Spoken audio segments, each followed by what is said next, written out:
Hi guys, I've got this GE Profile ice maker. It makes the pellet ice. We've had several of these machines. We love them. The first generation I think was called Opal. They seem to be very similar. But we have had a problem with them overheating and stopping making ice. So what these machines have is they have a cooling fan over on the side of the machine here.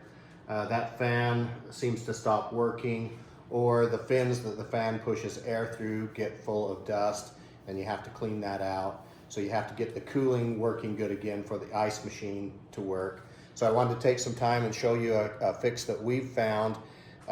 Most of the time the fans have gone out on the units we've had. We've located a fan on Amazon that you can buy. It's a replacement fan. It has similar specs to the one that is in the machine from the factory.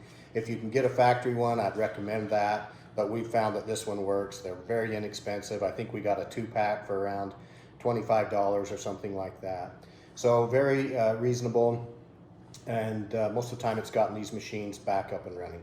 If your machine is in warranty, I would not do this. I'd work with GE. I would get it fixed that way. But if your machine is out of warranty, this might be something you would consider. So anyway, I'll show you how to replace these fans. It does take a little bit of time, but it can be done safely. So the first thing you want to do is get your machine in a good work area. Make sure you unplug it so that there's no power to it, and you can work on it. So the first thing you need to do is take the top cover off, and what there is on the top is some little rubber plugs that cover up 4 screws. You can see the rubber plug here. You can just pry that off with a screwdriver. I've loosened these so that we don't spend a lot of time doing that, but you can get them right off. I just get them. I try to keep all the parts in piles so I know what part they go to, including the screws. You can just take a screw shooter and undo these very quickly. They come right apart.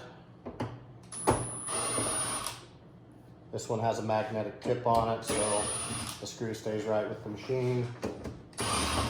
And you have the top basically undone. So the next step is just to kind of loosen that, and you can see it just pops right off. It does have an electrical connector on it. That you can just pull right out. I think it might have a little clip on it on the side, and it just comes off like that. So then I'll set this off the side, put my parts in it, then I know where those parts go, and then we'll keep moving. So the next thing you do, you'll need to just take the front off, the ice tray. Just take that off, set it off to the side, because you're going to take this front off. Actually, it's a complete surround on there. Same thing, you just need this drill. You can just take these screws off the back. They come off very quickly, all the way around.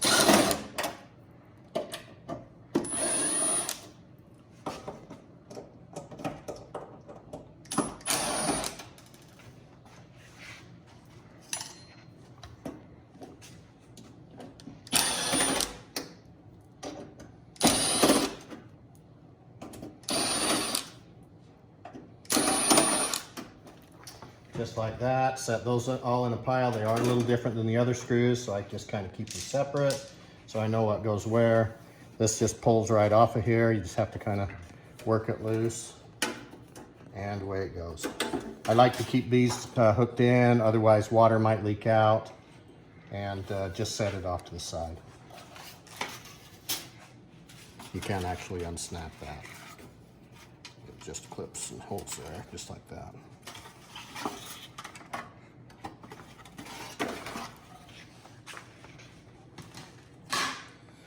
Now the next thing you need to do is just take the surround off, and you can do that. It just kind of works its way loose. Oh, there is another set of screws, sorry. There is an inside set of screws that are under the top cover. You can see them right here, and we'll pull those out.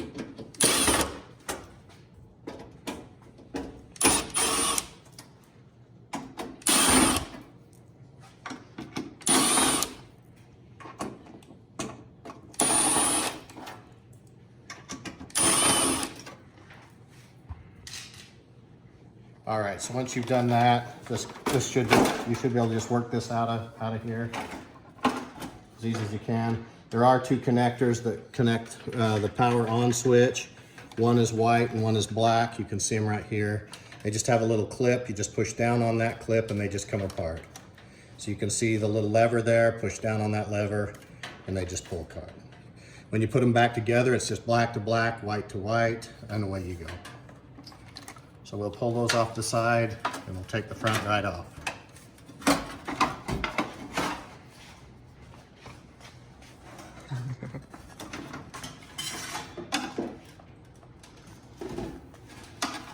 Now on this one, there's a little cover that came off with that surround. It does go right over here where that fan is. Just kind of fits right in here. And when you put it back on, it just kind of snaps right there, and then you put the cover back around to hold it on. But anyway, that might come off with it, or yours might stay on there. You will have to take it off. This is the cooling fin area right here. If you can see, and we'll have Carson come around there and show that to you, you can see a lot of dust build up right here. We're gonna take, once we get the fan off, we're gonna take an air compressor and we're gonna blow that from the inside out so we don't put it into the machine. And the fan is just on the back side of this. So we'll stop the video for just a minute here and I'll get ready to show you how to take that fan off and replace it. Okay, so we're going to replace the fan, and we'll take some compressed air from the air compressor and we'll blow the dust and dirt out of the cooling fans here. But if Carson will come around here, and Carson's my cameraman, he does a great job for me. There are 3 bolts you have to take off to start to move this, and then you can see one right here at the end of the screwdriver, right here, and then there's one right up under here that you have to get out that's on a bracket. And once you get those 3 out, you can just very carefully move this out a little bit, and it will slightly bend the copper tubing here. You just want to do it ever so slightly and carefully, because you're going to need to get into the back, and I'll try to show you this. You're going to need to get back here with a Phillips screwdriver, and up in here there's the cooling fan. It's a big square fan. It looks like this one I showed you. It's bolted on there. It looks like this. You can see there's 4 bolt holes to put this on there. You have to get those out of the old fan, and I'll show you some of the tips on that, and then back into the new one. It is possible. It does take a little bit of time and effort. It takes a small screwdriver, and I've been successful using this. You can see the Phillips end, and you can see it's curved, so you can use it in a very tight area, and I'll show you that a little bit. I won't waste your time showing you all of it, but tell you what to do and show you on the tougher screws. So we'll get to that part and we'll be right back. In fact, let me show you just this top piece now. So Carson, if you want to come around here, you can see this bent screwdriver. It's really easy for getting into this one, and you can see I can start to turn those out. Hopefully they're not stiff all the way in and out, and once I kind of get them loose, I can just kind of get them with my fingers. But this one is giving me some resistance, so I may have to do this. So we won't take your time to show you this, but just show you how, like I'm doing here. You need to do that with this screw and this screw.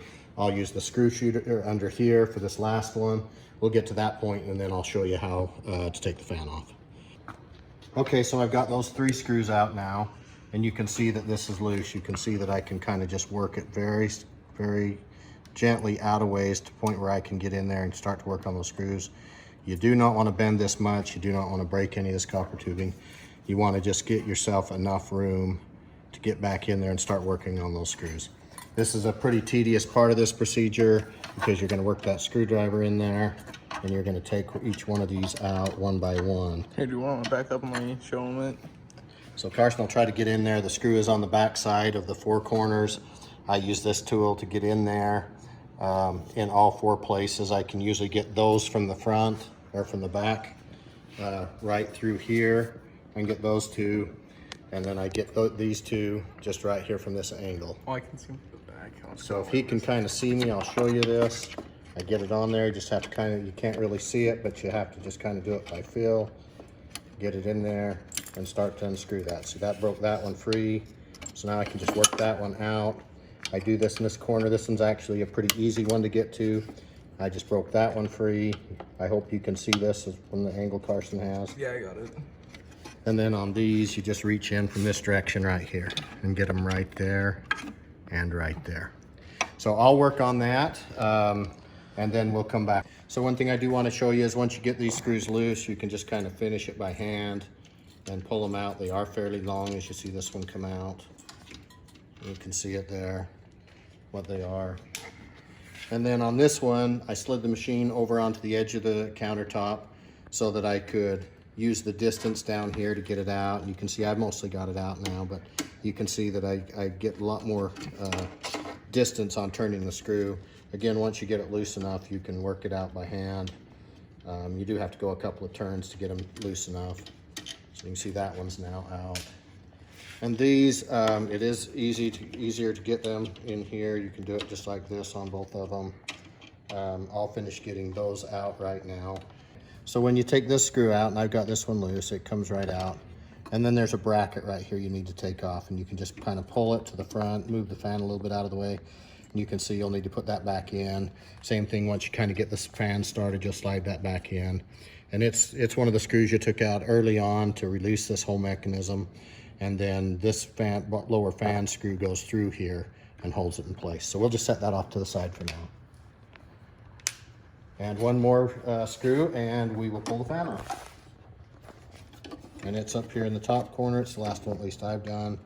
You just have to kind of do it by feel. I can see some in from the back and just get that started.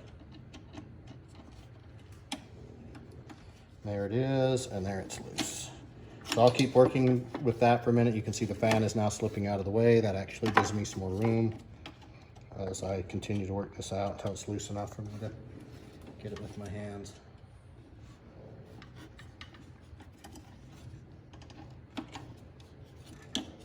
Kind of tedious, so you do have to plan on taking a little bit of time to do this, but for about $10, a lot of times you can put these ice makers right back in service. And saves you having to try to either buy a new one or send it to a repair shop if you can find one. So I'll finish this operation and then we'll come back.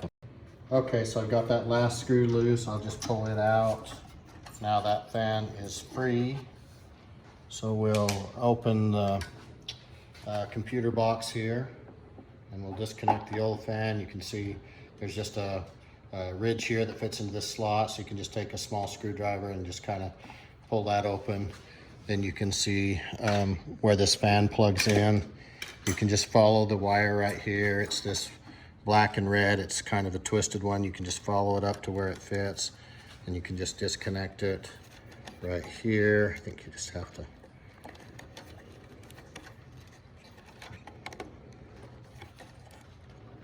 There is a way to unclip that. There it is right there. You just have to kind of push right there. You can see the clip right there on the back. So once you've got it out, you can just feed it through here and down out the way it came in.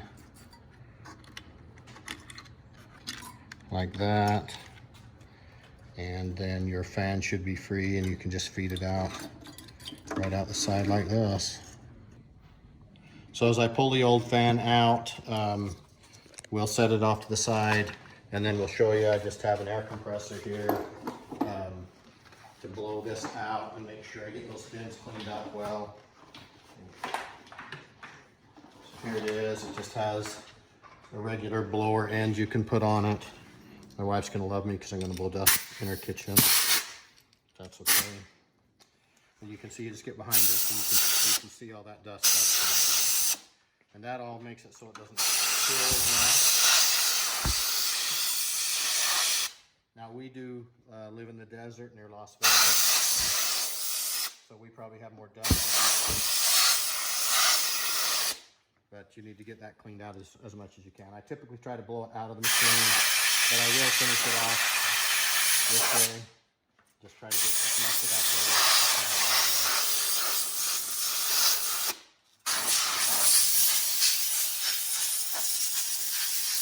so that air can move freely, just like that when the new fan's in. Okay, so now we'll reinstall the new fan. Okay, so on this plug on the new fan, it has a little spacer that makes it so it won't connect very well.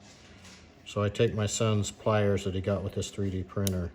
You can see I just kind of shave that spacer off and get it so that it's gone so that I can plug it in. You can just kind of get the rest of it off there as well as you can. And then you should be able to plug that in once you get most of that removed. So we'll take it over there and try to plug it in. If not, we'll have to shave a little bit more. So it's just a matter of sliding that back in, working your wire back up through there. I just take the same route that it came out, right up through there like that. And it came right up, slide that in there, there it goes. Right up through here, like this, into there, and slides right back up. So we get it in place. Well, I have to do that a little differently and just come straight in, but I can do that.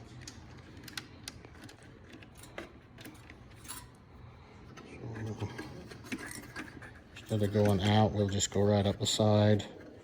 That'll make it a little easier. Again, just right in here.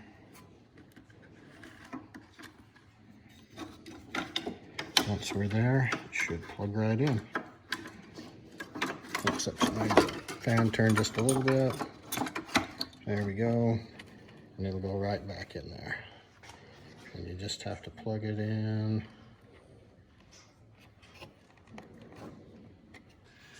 So there it is. The only concern I've had is whether that would vibrate out over time, because it does not have the lock on like the old one did. I've done 3 or 4 of them now. I have not had one slip out of there. I suppose if you were concerned about that enough, you could splice these wires and use the old locking connector if you chose to do that. I haven't had any problems. I figured if I did have a problem, I could either just plug it back in, or I could take just the side back off and access this cover and decide how to connect it or lock it back in, or maybe splice the old wiring harness in there at a future date. But I've done 3 of these now and I have not had any issues. So, okay, the one part we wanted to show you just to make sure you got it is getting this bracket back in. I put the 2 screws on the back side in already. The 2 screws in the front aren't, so I can move that out. You can see I can just slide that right in there. You can see this lip right here slides right in that slot, just like this, and there it's seated. So you can make sure you get that in. You're going to be putting a screw back into here, and this bottom screw on the fan does feed through it as well. So anyway, we'll start putting those last 2 screws in. Like all projects I've done, whether it's a car or something like this, seems like disassembly is more difficult than assembly. So once you get everything out, it tends to go back together much more quickly. So we'll finish up the fan. Okay, the fan is back in now. All 4 bolts are in. I'm ready to start reassembly. First thing I'll do is put the cover back on the computer box for this. It's really simple. That's all it is. It just snaps right back into place. Then there's 3 more bolts here. I've got them in a pile right there where I can easily find them. You just carefully and gently push that back into place like that and get those screws started. So we'll try to do that. Like that. Tighten them in as quick far as you can by hand. It saves you time. Get this one started as well. Again, I use my curved screwdriver. If you've got another screwdriver that gets into tight spaces that's easier than this, I'd love to have you put that in the comments section so that everybody can see what you've found that works better. But I just take time and get those right back into place. It does take a minute to do that. The last one on the bottom, I'll use the Milwaukee driver, impact driver, to do that one. You don't want to you don't want to really, whoops. You don't want to really tighten it down overly tight, just until it is snug.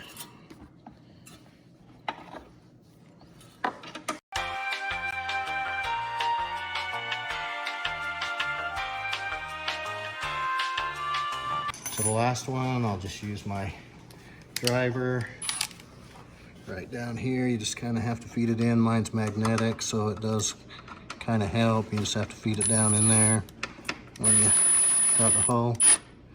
That's about all I'll do right there. So you can see that's back in there. So we'll put our spacer back. You remember when this came off. We'll line that back up. You can see which way it acclimates. And it just sort of sits there and keeps the sides off from it. Now we'll go ahead and get that front panel. We'll slide it right back around there. To make sure your wires don't slip down the front. You can see I've got mine landed right there. I'm going to set them off to the side so I know they won't get pinched in there anywhere. And just kind of work it down in along the side. You can see I'll push it down and I'll go around all the way around it and get it seated right back into where it goes.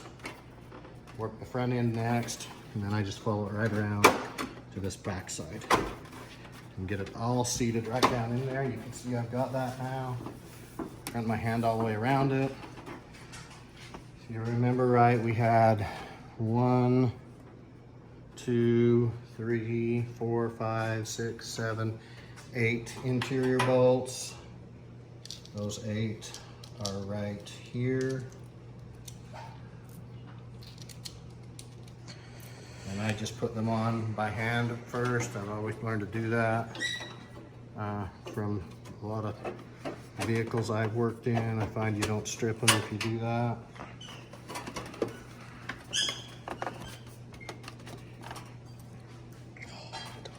Make sure you get them started as straight as you can. And then we'll put them in with the driver here in a second. Some people don't want to use a driver at all. I get that. I kind of tend to use the power tools whenever I can. The trick is just not to run them in there too hard. Snug is all you need. All this does is just sort of hold this cover on.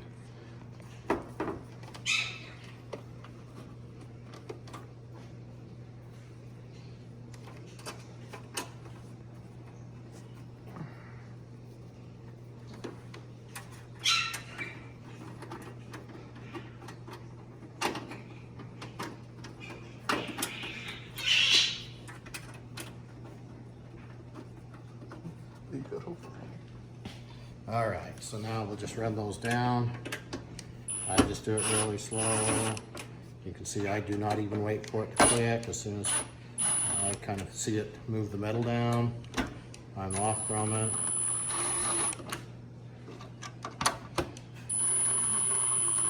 Key is just to go slow.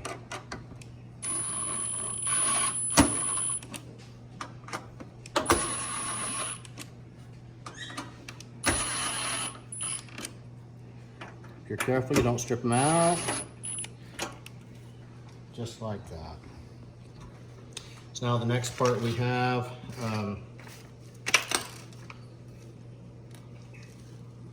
this machine had been worked on before. It was a refurbished one from the factory. They did leave an extra screw in it, so if you're wondering what that is, it wasn't me.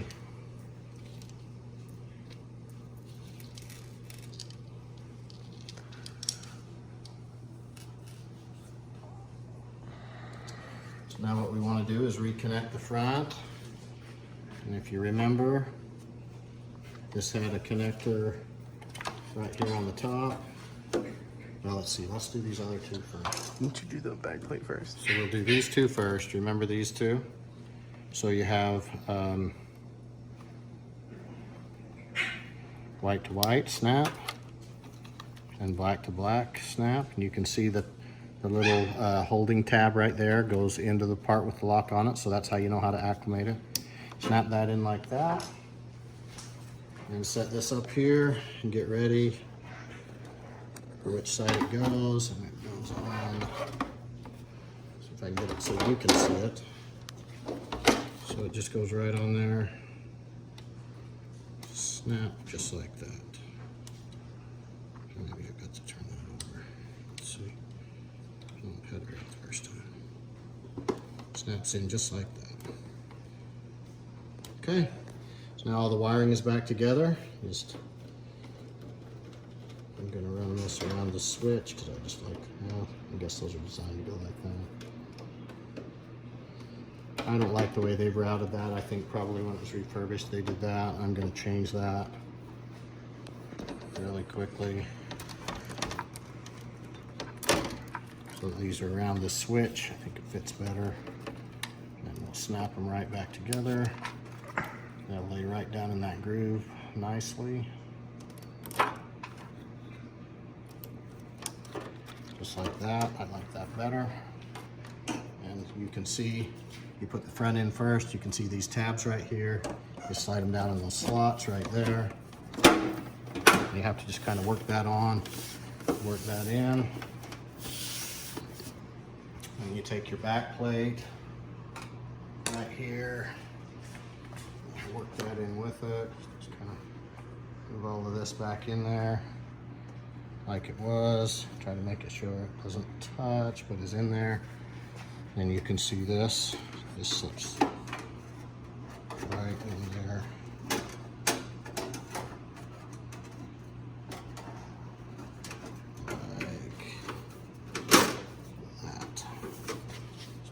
Just a little bit. Get that right under there like that. And there it is. You can see it's all back together. Just reassemble the final screws on the back and on the top.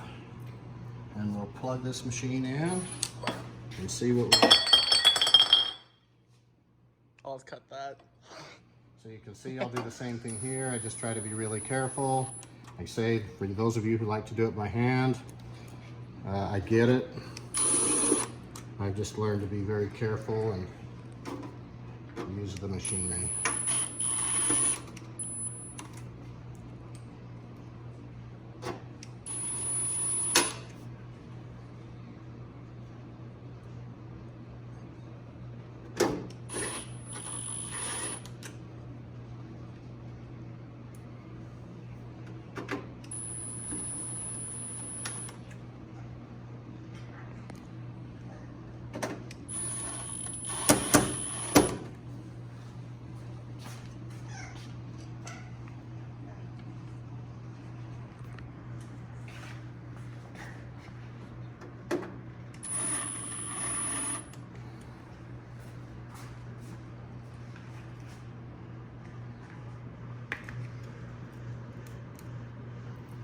Now the same thing on the top.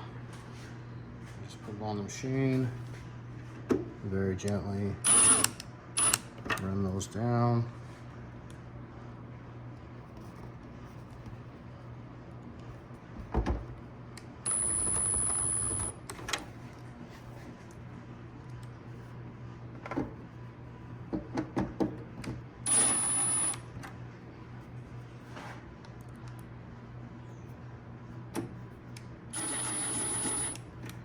So those I couldn't tell if they were quite as tight, so I'll just grab a Phillips here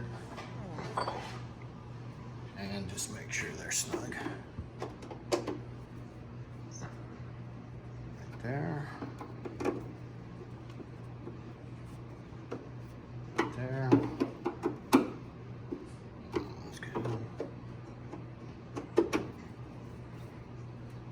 Just like that. And you've just got these rubber plugs that cover the screws. Just slide those right back in. And now we'll fill this one back up with water and we'll see if it'll make ice.